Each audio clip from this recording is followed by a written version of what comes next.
आप देख रहे हैं मिल्लत 24 न्यूज़, यही सच है।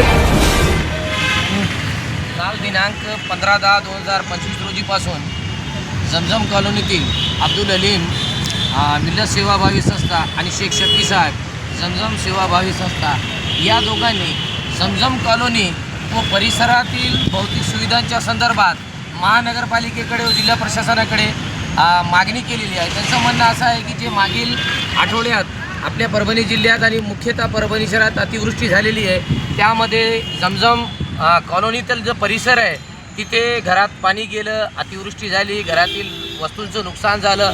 त्या सर्व संदर्भात त्यांनी शासनाकडे एक रास्त मागणी केलेली आहे की त्या ज्यांचे घर उद्ध्वस्त झालेले आहे, ज्यांचे कुटुंब उघड्यावर आलेले आहे, त्यांना ₹25,000 रुपये नुकसान भरपाई म्हणून शासनाकडून देण्यात यावी, ही त्यांची मागणी रास्त आहे। आणि त्यांच्या या मागणीला मी पाठिंबा देतो आणि दोघांना शुभकामना देतो की त्यांनी जमजम कॉलनी परिसरातील गोरगरीब लोकांसाठी आवाज उठवला आणि लोकशाही मार्गाने हे दोघे उपोषणाला बसलेले आहेत। आणि सगळ्या शहराकडून आणि माझ्याकडून मी माझा स्वतःचा पाठिंबा त्यांना देत आहे।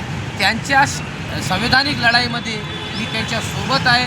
जेव्हा तेव्हा त्यांना गरज पडेल त्यांनी आवाज द्यावा, मी त्या दोघांसाठी हजर आहे।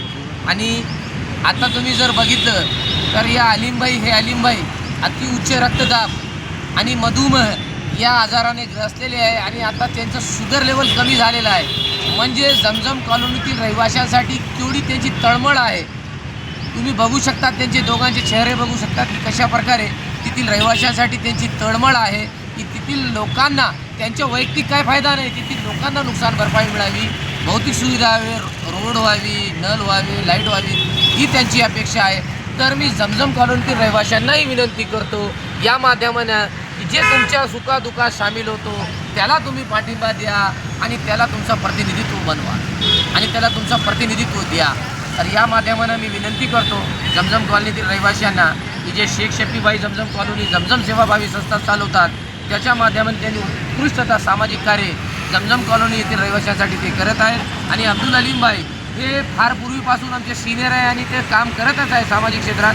आणि आज रोजी त्यांनी एवढा मोठा पाऊल उचललेला आहे मिल्लत सेवाभावी संस्थेअंतर्गत की ते उपोषणाला बसते, म्हणजे संवैधानिक मार्गाचा आणि प्रशासनाकडून आपल्या मागण्या म्हणून घेण्याचा त्यांना सगळा ज्ञान आहे।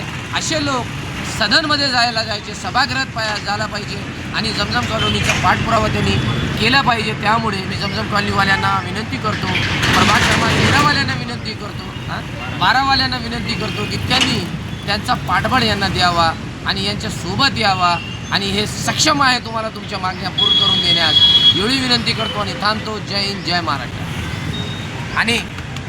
आणि तसेच मी जिल्हा प्रशासनाला विनंती करतो की अब्दुल अलीमभाईला जे मधुमेह शुगर त्यांचा कमी झालेला आणि त्यांच्या प्रकृतीला काही गंभीर इजा झाली आणि आरोग्याचा काही परिणाम झाला तर याचा जिल्हा प्रशासन, नगरपालिका प्रशासन सर्वस्व जबाबदार राहील आणि कायदा सुव्यवस्थेचा जर काही प्रश्न निर्माण झाल्यास त्यासुद्धा जिल्हा प्रशासन आणि नगरपालिका प्रशासन जबाबदार राहील।